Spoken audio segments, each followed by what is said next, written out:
I'm Jim Call, Chief Communication Officer here at the University of Southern Mississippi, and today I'm in College Hall. But I can remember being a 12 or 13-year-old and sneaking into the living room at my parents' old home and watching old Saturday Night Live sketches, and Eddie Murphy was my favorite cast member. Now, I didn't know it at the time, but the man behind many of the concepts and many of the scripts for those Eddie Murphy sketches was Southern Miss alumnus David Sheffield. Now, David's on campus today talking to a group of Southern Miss students, so I'm going to ask him a little bit about what he told those students, a little bit about his career as a screenwriter, as a television writer, and maybe get him to share a story or two from his Saturday Night Live days. So I really hope you enjoy today's Southern Miss story. Well, thank you for taking the time to talk with us today. I appreciate your time. Well, you're welcome. I'm glad to be here. I love coming back to USM anytime I can. Cause mischief, inspire young people, terrify old people. So let's talk a little bit about why you're here today. You were speaking with a class, and you've taught screenwriting classes before. Here, tell me about your interactions with students. Well, now, I have taught a couple of times. I taught many classes in between semesters. I think they're 2-week intensive classes in screenwriting. And that meant I had a lecture for something like 4 hours straight with breaks for coffee. So that was interesting. I didn't know I could talk that long, but apparently I can. So what's it like when you're speaking to a class today and you see students that are 19 years old remembering your work from 20, 30 years ago? That's amazing. You know, it's because it used to be when we did television, it went away and died in old TV land. But now, clips from shows like Saturday Night Live survive endlessly on the internet. So you can go back and look at them if you'd like. And a lot of them have held up over the years, and people still like James Brown Celebrity Hot Tub. I don't know why, but they still do.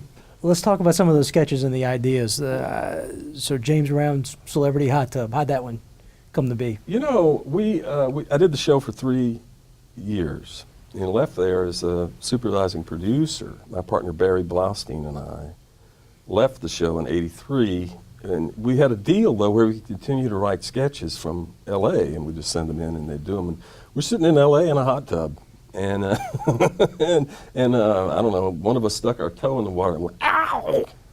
And from there it was James Brown Celebrity. Eddie did James Brown great, so we knew it would be funny.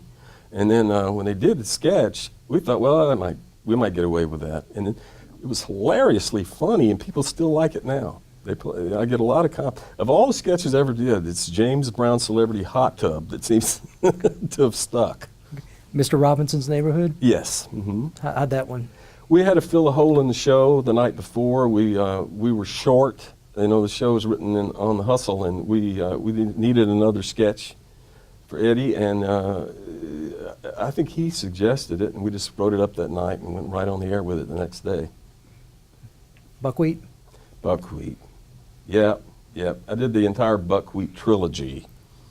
We did Buckwheat, and then Eddie got so tired of Buckwheat, he came in one day and said, we got to kill Buckwheat. Everywhere I go, people are like, Buckwheat, let's kill him.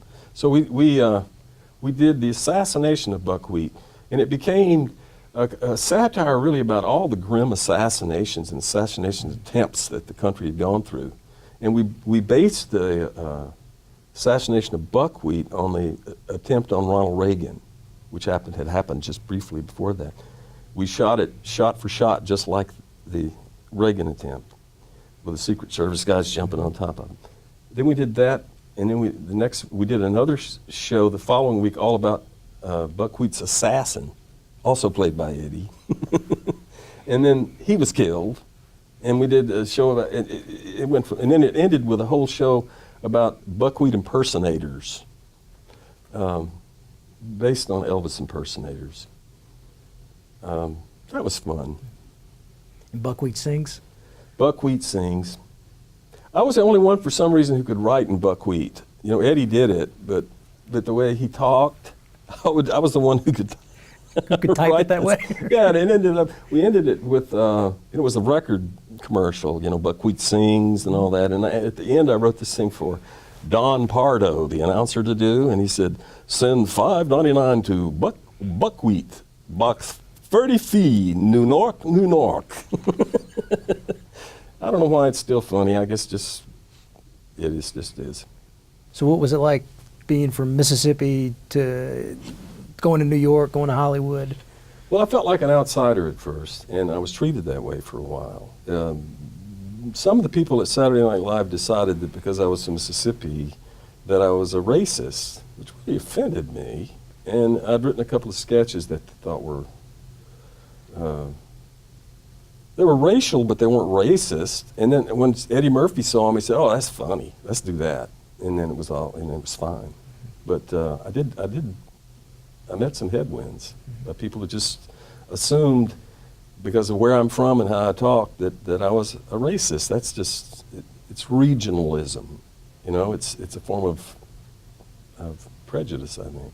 So how did you overcome it, aside from... By being successful and by hooking up with Eddie and by doing a bunch of funny, successful sketches. And all the people that criticized me were fired and I was kept. But you live here in Mississippi and been here for 10 years or so? And yeah. Came back, thought I was going to retire completely from Hollywood, and then got called back to write 3 more screenplays since I moved back here. More recently, the sequel to Coming to America. Coming to America, my title.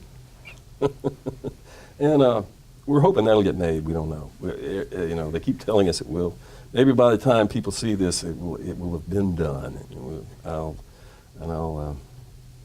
be happy about that. Would most of the original cast be? Oh, yeah. That was our plan, and we wrote it for all the original cast to come back, including James Earl Jones, who's now in his 80s. But, you know, James Earl Jones is a Mississippian. We talked about that a little bit. James said, "I learned English as a second language." Very funny guy. I was very surprised how funny he is. Let's talk about Coming to America then. That was probably the highlight of my film career. That's the one that seems to have lasted the longest, that people seem to have hung on to. That was a good experience all around. It was unusual. You know, usually writers are banished from movie sets. You write the script and they really don't want you around anymore. They kind of would rather you went away. But not on that one, because John Landis, the director, was very keen on having us around, and we were on the set. He let me call action a few times. We were extras in the movie. We were with them in New York when they shot. We hung out with the cast. That was fun, you know. And I think we added to it as we went, because we would add a funny line here or there when Eddie was and Arsenio was shooting. But they added a lot of funny lines themselves too. Well, tell me why you think that is, that one's lasted for so long and in the minds of so many people. I think because it's almost it's very old-fashioned. It's almost like a fairy tale, almost like Cinderella, and it's timeless in that sense, and it's just played on TV so much that. People have favorite scenes. You know, it's funny to me when you get online and look up Coming to America, Google it. There are people out there who are doing their own versions of scenes from the movie, and there are guys out there in the shower doing, Soul Glow. And it's just become, dare I say it, it's a classic comedy. And that's something you can't anticipate that. You don't know if something's going to last that long, but that one has, and it's kind of fun. Well, one of my favorite scenes are the barbershop scenes in that. Oh, yeah. And I remember you telling a story at one point where you were with Arsenio and Barry and Eddie and acting out the scene in the studio. Can you retell that story? Oh, yeah. Okay.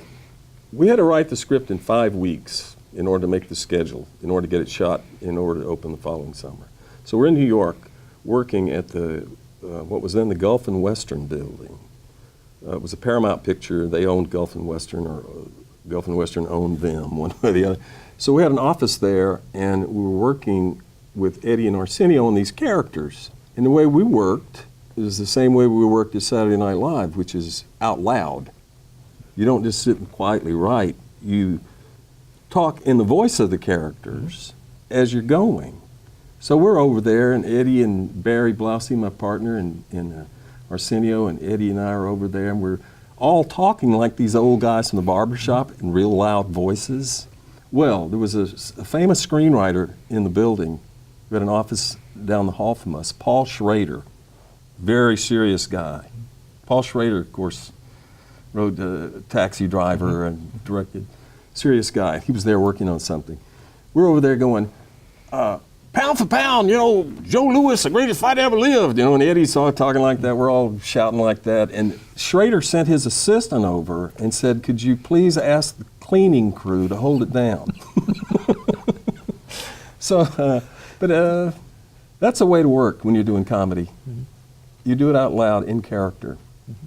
And you have to get over the idea of making a fool of yourself by saying something stupid, because it might actually turn out to be the little spark that leads you to something really funny. What makes good comedy writing? What are some of the secrets? Well, I don't know that there are any secrets. Everything that's truly funny, I think, comes from character more than idea. Character, character, character. All those characters we're just mentioning. Mm-hmm. That Eddie was playing, and Coming to America is just chock-a-block with funny characters. And if all the parts are funny, then the whole will be funny. But it's giving it's when you're writing not for the printed page, but for actors to say, it's very important to keep in mind that somebody's going to be saying this. It's how it plays that matters. Mm-hmm. Is this going to be funny? Usually when you're writing comedy, if you're working with a partner, and I almost always did, if it's funny to you at the moment when you first said it, when it first comes out, if you laughed, it's probably going to be funny. You can't force it to be funny. It's either funny or it's not. So you got your start at WDAM when you were a student. Yep. As a news person. I was a reporter. I was a 20-year-old reporter, full-time at WDAM, working my way through school. So I had a beeper on my belt, and I'd have to jump up and run out of class to go cover a murder or a fire or a political event or something. I'll tell you though, there's nothing better for a beginning writer than to be a reporter for a while, because you learn so much about the real world that way. You get to see all facets of life as a reporter. You get to see, you meet with a mayor, you meet with a governor, you meet with all these important people, and you see that side of government and that side of the real world. But then, that night you might be at the scene of a grisly murder, see the lowest of the low. So it's a full life experience to be a reporter for a while. I wanted to be a reporter. That was my ambition. But I was terrible at it. I was a good reporter. I was a really bad on-the-air guy. I remember doing a two-man newscast at WDAM with the famous Chuck Scarborough, after who provided the funds for this very studio, Chuck. Chuck was so great. He was born to be an anchor man. And we did this two-man newscast. I was 20. And Chuck is, good evening, it's Chuck Scarborough. And he's like this, and I'm like, and other news. So after the show, I said, well, what do you think, Chuck? And he said, Dave, now you're on there and you're talking about Vietnam, but you don't look like you're old enough to go. And what I found was I didn't have the killer instinct that a reporter needs. I'd get into situations where there was bloodshed or some kind of violence going on, and I'd get too emotionally involved in it. And you've got to be dispassionate. You've got to be able to walk up there with a camera when somebody's grieving. And I didn't have it wasn't in me to do that. Well, you mentioned Chuck. He's had a pretty good career. Did you connect with him in New York when? Sure. Chuck and I it's so funny, we started at WDAM in the 70s, and then we both wind up at 30 Rock, and he's like the king of news, and I'm on the 17th floor doing comedy. So we'd see each other in the hallway every once in a while. Okay. So what you mentioned about not necessarily having the approach or to be a reporter, but so what made you get into comedy writing? How did you get your start? Well, you know, while I was working at WDAM, I was working with my brother, Buddy Sheffield, who also graduated from USM, 2 years younger than me. And he and I had a children's theater company. We started a children's, we call the Sheffield Ensemble Theater. We graduated from Southern. Buddy bought an old ice cream truck, and we painted over the ice cream name on the side and put Sheffield Ensemble Theater on the side of the truck, and we went to local schools. And we did these little children's plays. They were musicals. Buddy's a very good composer, so we wrote these little musicals for children. And we toured all the schools around. We started locally, and then it was statewide, and then it was another state. And before it was over, we were touring about 16 states. And we were so well received by then that we were opening our shows at the Kennedy Center, or Wolf Trap, you know. So I had that experience. It was great experience that set me up for when I got to Saturday Night Live. I'd already had experience doing that kind of sketch comedy with music sometimes and working with actors. So all that came into play. And Buddy's had a pretty outstanding career as well. Oh, sure. Buddy was the head writer in Living Color. He had his own show on Nickelodeon called Roundhouse, a musical for children, not unlike the plays we used to do. And he's written for years for Dolly Parton. They have a special relationship. He still sees Dolly Parton and writes things for her from time to time. So you were speaking to a class today. Tell me a little bit about the advice you give to young people who are looking to get into Well, the now, field. it's exciting right now because when I started out, there was a world of difference between where I was at WDAM and New York or Hollywood. They seemed unapproachable. They seemed in a different world that I had no access to. But now with the internet, there's so many ways you can get attention now. If you're really industrious, you can go out and make a funny video and put it on YouTube. And if enough people watch it, it might catch on. Stars are being made now on YouTube. And everybody can do that. There's so many more opportunities now because of all the startup companies, Netflix, Yahoo, Amazon. I think it's too bad that Sears didn't get into making movies, you know? They missed their chance. It could have been like Sears' best motion picture. You know, but they didn't, and now they're kind of going out. Internet's changed everything. It's changed the iron grip that studios had on motion pictures and TV, because all the TV shows were produced by major studios. But now they're doing an end around with the internet, with Netflix.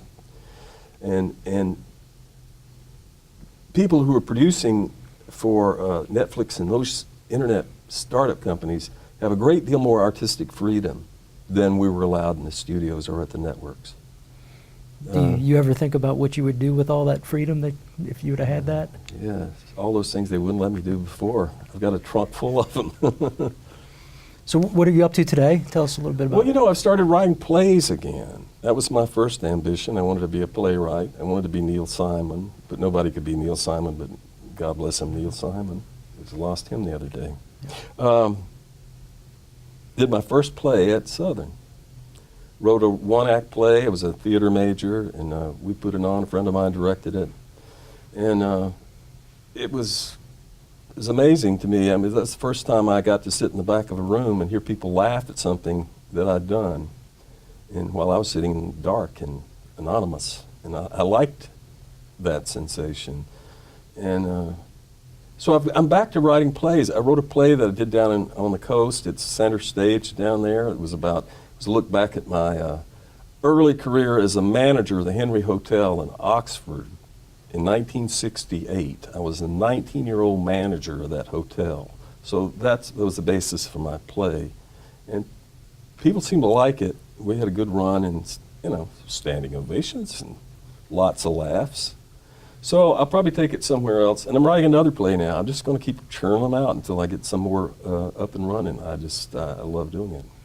Well, I want to thank you for taking the time to speak with us today, You're welcome. and for coming back and speaking to our students and inspiring them. I know that they got a great benefit from being in that classroom today, so I appreciate it so much. I hope so. I hope to see stuff they've done on the screen, big screen, little screen, or on my phone.